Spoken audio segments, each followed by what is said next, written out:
নমস্কার বন্ধুগণ, আমি আবার একটা রেসিপি কালকে করব, আজকে তার প্রস্তুতি নিচ্ছি। আমি এই আলুর খোসাগুলো ছাড়িয়ে নেব, এই পিলারের সাহায্যে প্রত্যেকটা ছাড়িয়ে নেব খুব ভালোভাবে। ছাড়িয়ে নিয়ে এইরকম পাতলা পাতলা করে কাটবো। পাতলা পাতলা করে কেটে আমি সারা রাত জলে ভিজিয়ে রাখবো। সারা রাত মানে রাত্রিবেলা করে রাখলে সুবিধা হয়, আর সকালবেলা উঠেই আমি এটাকে কিভাবে করব সেটা আপনাদের দেখাবো। এইটাই আমার বলার ছিল। এখন আমি বসে বসে এতগুলো আলু ছুলবো, তারপরে কাটবো। কাটার দিয়ে কাটা যায়, তো আমি কাটারের চাইতে না বটি দিয়ে কাটতেই ভালোবাসি। আমি বটি দিয়ে কাটবো, কালকে দেখাবো। আজকের মতন এখানেই থাকবো। আজকে আমি আপনাদের কাছে আলুর চিপস দেখাবো, কী করে আলুর চিপস করা হয়। এই যে আলুর চিপস আমি ওভারনাইট কেটে জলে ভিজিয়ে রেখে দিয়েছিলাম। কারণ হচ্ছে এর থেকে যে স্টার্চ বেরোয়, একটা দেখবেন সাদা সাদা ময়দার মতন আঠা বেরোয়, সেটা বেরিয়ে যাবে। সেটাও আপনাদের দেখিয়ে দিচ্ছি। এই যে বালতিটা দেখছেন জল, এটার মধ্যে আমি ধুয়ে ধুয়ে জলটা ফেলেছি। জলের কালারটা দেখাচ্ছি, আর জলটা ফেলার পরে তলাটা দেখাচ্ছি।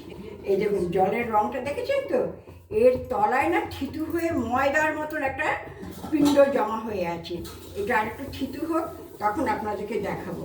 এইবার আসল জিনিসে দেখাই। এই জলটা আমি পরিমাণ মতো নুন দিয়ে ফুটিয়েছি, ভালো করে ফুটিয়েছি। আর নুনটা দিয়ে না জলটা টেস্ট করে নিতে হয়। যদি জলের টেস্টে নুনটা ঠিকঠাক হয়, তাহলে বুঝবেন যে আপনার চিপসের নুনটা সেটাই ঢুকবে।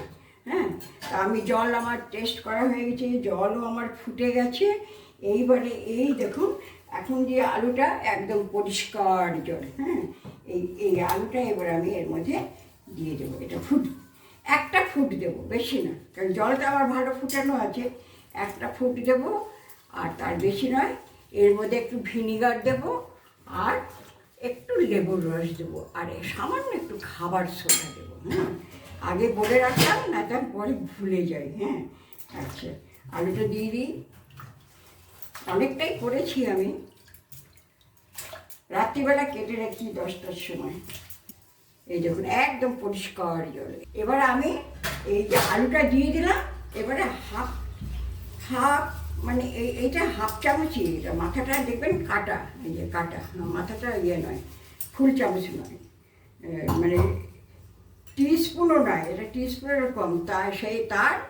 তারও মানে টিস্পুনের 1/4 ভাগ আমি খাবার সোডা দিলাম। খাবার সোডা বেশি দিলে আবার খারাপ হয়ে যাবে, খেতে ভালো লাগবে না।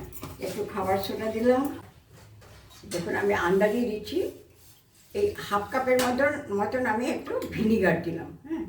হাফ কাপের মতন একটু ভিনিগার দিয়ে দিলাম। হয়ে গেল। তাহলে কী হবে, এটা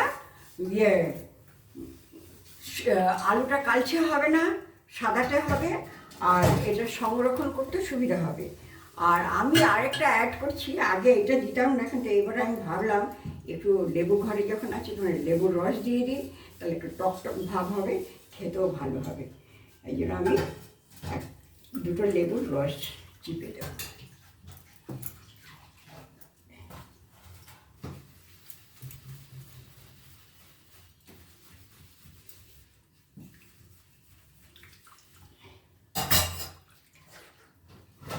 এই লেবুটা খুব ভালো রস ছিল বলে আমি একটা লেবু দিলাম।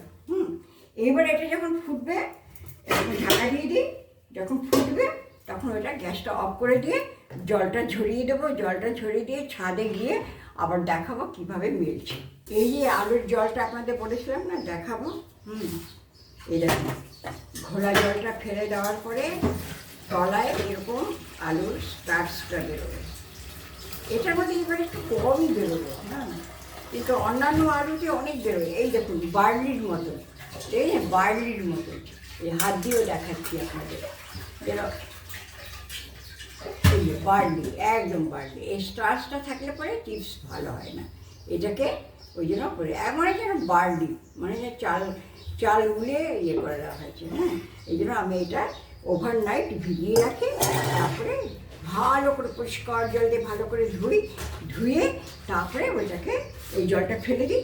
আর এইটাও আমার হয়ে গেছে, দেখুন এই দেখুন একটা ফুট দিয়ে দিয়েছে, এর চেয়ে বেশি ফুটাবো না। হ্যাঁ, এবার আমি এটাকে অফ করে দেবো। এইবার আমি এটার জলটা ঝরিয়ে নিয়ে যাব ছাদে। ছাদে নিয়ে গিয়ে সিনথেটিক কাপড়ে সবসময় মেলবেন।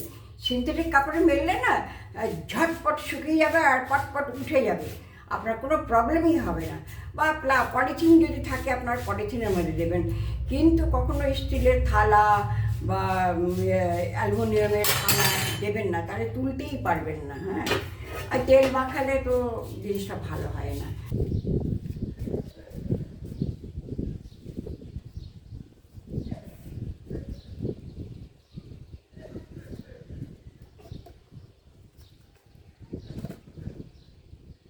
এই যে দেখুন বন্ধুগণ, আমি কীভাবে পাঁপড়গুলো সব রোদে দিয়েছি।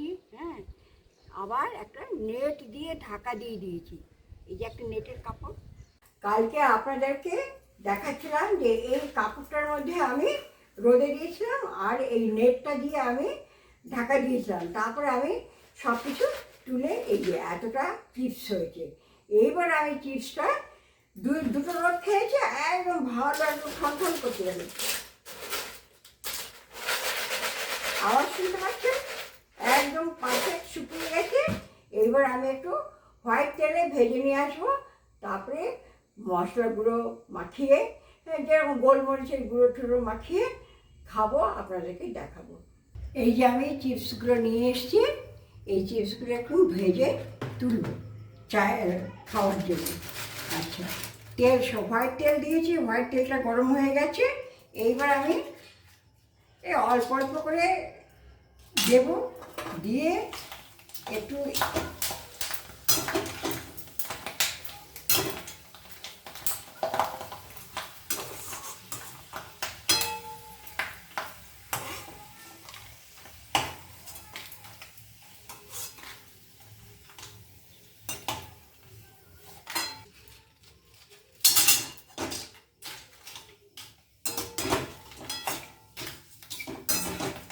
হিটটা খুব বেশি দেবেন না, তাহলে পুড়ে যাবে।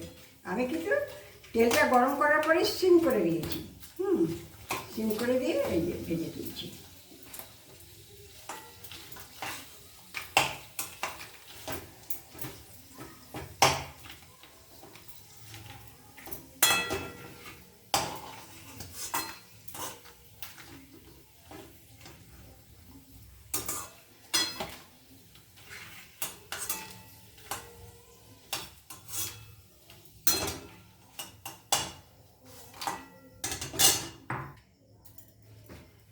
এই যে আমার চিপস ভাজা হয়ে গেছে।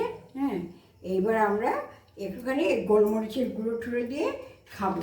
এই দেখুন বন্ধুরা, আমি ভেজে নিয়ে এসেছি যে গোলমরিচের গুঁড়ো, আর তার সঙ্গে একটু লঙ্কার গুঁড়ো মিশিয়ে দিয়েছি, একটু ঝাল ঝাল হবে, আর একটু বিট নুন দিয়ে দেবো। তারপরে খেতে খুব ভালো লাগে। ডালের সঙ্গে, মুসুর ডালের সঙ্গে যেরকম আলু ভাজা খান ওরকম হয়ে না, খাও, খেয়ে বলো, খেয়ে বলো। আর ওগুলোকে আমি মাখাই। Oh my God! Very nice. The old man is eating it. You make it. কি বলবো আপনাকে এই বুড়ো বয়সে? দারুণ সুন্দর। ওনার গলার ভয়েসটা খুব লো হয়ে গেছে, ওনার হয়ে আমি বলে দিচ্ছি। খুব ভালো লাগছে খেতে। আপনারাও এরকম বানিয়ে খাবেন। আর যেটাই বলছিলাম, আমার যে এই চ্যানেলটা, তার যে লোগোর মধ্যে যে নামটা লেখা আছে বিন্দুর রকমারি রান্না, এটা আমার মেয়ে সীমা মণ্ডলের আইডিয়া। আর লোগোটা বানিয়েছে আমার মেয়ের ঘরের নাতি সৃজন মণ্ডল। এইটা বলে দিলাম। ঠিক আছে, তো যাই হোক, আপনারা সবসময় আমার সঙ্গে এরকমই পাশে থাকবেন, পাশে থেকে আমাকে এগিয়ে নেওয়ার সাহায্য করবেন। আর চিপসটা করে খাবেন, সত্যি খুব ভালো। আপনি কাটার দিয়ে কাটবেন, খুবই ভালো, কিন্তু আমি হাতে কেটেছি। কাটার দিয়ে কাটলে অনেক সময় খুব পাতলা হয়ে যায়, খুব পাতলা হলেও ভালো লাগে না। আর হাত দিয়ে কাটার সময় যে ভালো কাটতে পারে তার দ্বারাই সম্ভব। আমি একটুখানি বটি দিয়ে কাটতে খুব ভালোবাসি, তাহলে আমি বটি দিয়ে কেটে করেছি। এরকম গোলমরিচ, লঙ্কার গুঁড়ো আর বিট নুন দিয়ে মাখিয়ে খাবেন, দুর্ধর্ষ। এর সঙ্গে একটু মুড়ি হলে খুব ভালো হয়। মুড়িটা খাওয়া হয়ে গেছে আগেই।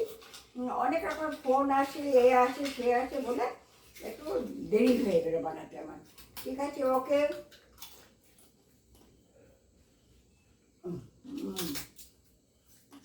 দেখে কেমন লাগলো, ভালো লাগলো বলবেন, মন্দ লাগলো বলবেন, লাইক করবেন, কমেন্টস করবেন, সাবস্ক্রাইব করবেন, পারলে শেয়ার করবেন। আর বাড়িতে বানিয়ে করে খেয়ে দেখবেন। আপনি কাটার দিয়েও কাটতে পারেন, হাত দিয়েও কাটতে পারেন। খুব মোটাও হবে না, খুব পাতলাও হবে না। আর ওইটা যেরকম নিয়মটা দেখেছি ওইভাবে করবেন, দেখবেন দুর্ধর্ষ লাগে। আপনি 1 বছর রেখে খেতে পারবেন, যে ঠিক করে এয়ারটাইট বাসনে রাখেন, তাহলে 1 বছর রাখতে পারবেন, কোনো অসুবিধা নেই।